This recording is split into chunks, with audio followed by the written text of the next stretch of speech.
What's up, floaters? It's your big left toe, Shark Mom's here, and today I'm going to be bringing you something a little bit different for the video. I'm going to be talking about the top 5 control decks post the expansion. Now, there were 8 new cards released today, and they should be coming out with new ones every day, so who knows what's going to be available, but I'm not using those new cards for this video. I'm just going to be going over the cards from the latest 3 expansions as well as the core set cards to determine my list. And who knows, we might even crown a new king of control. Thanks for watching. Alright, coming in at number 5 is Mage. Now, the Mage cards that are sticking around that are super useful and super broken are the Jandices and the Solarians and Devolving Missiles and Ring Toss, but these aren't great control cards. Like, they have their benefits and they have their uses and stuff, but they're just super not overwhelming in control matchups. And then from the core set, they get Cone of Cold and Flame Strike. And the Flame Strike buff is big, and the Cone of Cold buff could be relevant, but I don't think it's relevant enough to keep Control Mage on top. On top of that, they're losing what I think is their best form of control, which is the Highlander Mage, because all of the Highlander cards are rotating out. So I just don't think Mage holds up great post-expansion, but it's still better than the aggro decks and such trying to be control decks. Alright, coming in at number 4, I have Shaman.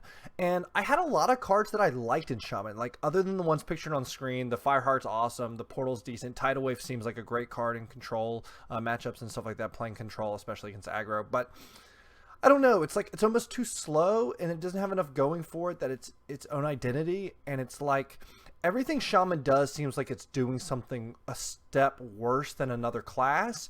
But I do think the pieces it has together are better than Mages.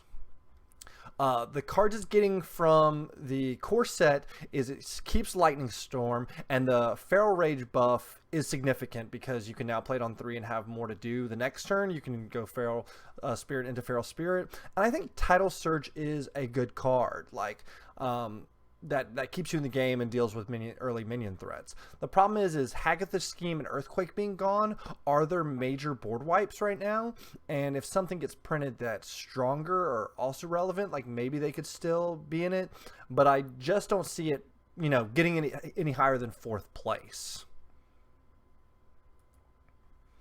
Alright, coming in surprisingly, to me at least, at number 3 is Warrior. When I first started thinking about making this video, I was thinking they would be at least 2nd, but maybe 1st. Cards like Minefield, Sword and Board, and Bladestorm, all great control, like early game control the board.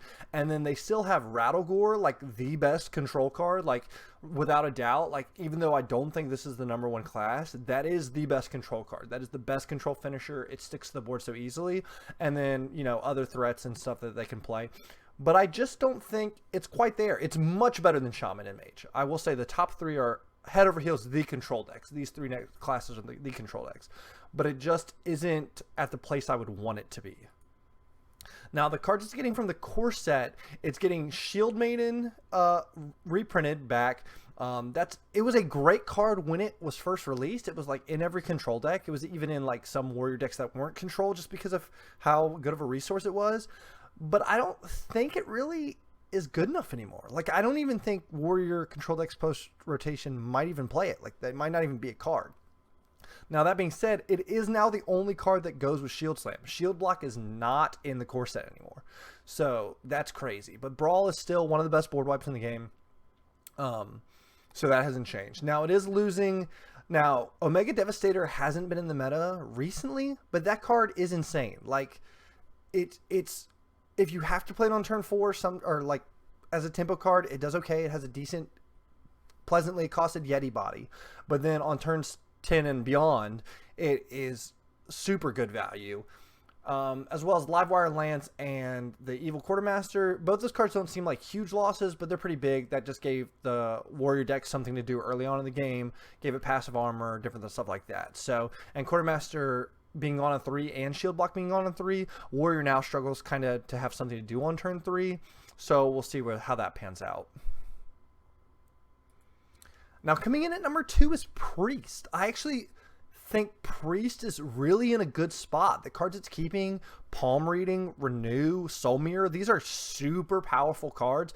Not to mention that Lucia still being in the game, she beats combo, she beats control a lot of the time. Like, this gives you such a good matchup against those decks. Like, I play Res Priest or whatever and have her in my Res Priest and just hold her in my hand because she's that good of, like, I don't want her in my Res pool, but if I can stop them from winning, that's me winning, which is broken. Now, also in the core set, Priest has got some sick cards. So Natalie is permanent, Death is back, Ruin is being reprinted, so these big boards, it deals with it for good mana costs or whatever. And then Thrive in the Shadows, sorry, I had to read it, I couldn't quite see the name. Thrive in the Shadows is broken. Like, that is such a good card, like, for control decks. You getting to discover the spell in your deck and that being permanently in the game or whatever, there's been similar cards like this in the past, is very powerful for control decks. You want to draw the answer you turn you to it. It's the same way you use Renew and Control. Like, too many people play Renew on turn 1. You don't play Renew on turn 1. You play on Renew on turn 9 when you're trying to figure out what to do against what they're doing once they've presented you a reason to use it. So the things they're losing, Galakron, not a super big hit, but that is a card that gives them value throughout the game. It's something that you use to extend your game plan. And then Mass Res, is Res a control deck? I think so, and so that's a big hit. And then Plague of Death is huge. That card is super powerful. One of the best board wipes. I mean, Psychic Stream was better, but we can't always have Psychic Stream, so Plague of Death, super powerful card. Hate to see that losing that, but I don't think that knocks it out of the second slot. Coming in at number 1, I think Warlock is going to be so good post-rotation. I think this deck is incredible. I think this deck does everything you want it to do. I think it gives you all the control aspects you want. It gives you cards to clear the board. It gives you threats to play, everything. The Soul Fragment package is huge. That instant in a life gain. Half the cards that are Soul Fragment cards deal with things on the board. Board wipes that give you Soul Fragments. Cheap costed minions that give you Soul Fragments. Draw cards that incorporate Soul Fragments. I mean, it's just incredible. Cascading Disaster is still a powerful card. Ticketus is still a powerful card. You're going to do a corrupt package. Ticketus, people say it should get nerfed. I don't think it's that good, but it's super annoying to play against, and it gets better. But the main reason Warlock is number 1, look at these cards. It's super big. Drains. Why is Penance in the class that abuses it the most? They're the ones that tap to draw cards and then want the lifesteal back. It's ridiculous. Siphon Soul super good. Once again, you know, Assassinate's not really too much of a played card, but that's because Rogue isn't a control class. Siphon Soul, killing a minion on 5, but then also restoring health is so good for a control thing. I think that slots in there, maybe 1 or 2 copies. And then Lord Jaraxxus buff. Oh, baby, you know we're playing Lord Jaraxxus every game. I'm going to be spamming him. That is, oh, it's such a strong card. It might not seem like it to a lot of people. Oh, it can't heal you to 15 anymore if you're at 2. Who cares? Like, you're at 30 in a lot of your control games. If the game is going right, you have enough life. You're draining, souling them. You're siphon souling them. You're controlling the board. You're at 22. And guess what? Now you're at 27 and you're Jaraxxus. You've got the weapon. You've got the 6/6's longevity. So strong. They are losing Plot Twist, which I guess is just for the quest deck, which is a strong combo piece. The quest is also going. Pillar of Flames is a super strong card, but not playing everything. Only Galakron control. Warlock really plays that card now anyways, but I think that is a good piece. But Dark Skies is a huge hit. Dark Skies is an incredible card. But I think the pieces are too much in place for it to matter. I think the strongest control deck will be Warlock. Now, I will say that I did not put Demon Hunter on here. One, I'm stupid enough to not do enough research to see how much of OTK Demon Hunter is rotating out, but I heard a good bit of it is, or not much of it is. That it's still a good deck. I don't think that's a control deck. I think sometimes it plays like it, yes, but I think at the end of the day, it's a combo deck. So if I'm being honest, the control Demon Hunter decks are bad. Or not as good as these 5. Maybe, like, Mage is hard to contest, but I think Mage is still slightly better.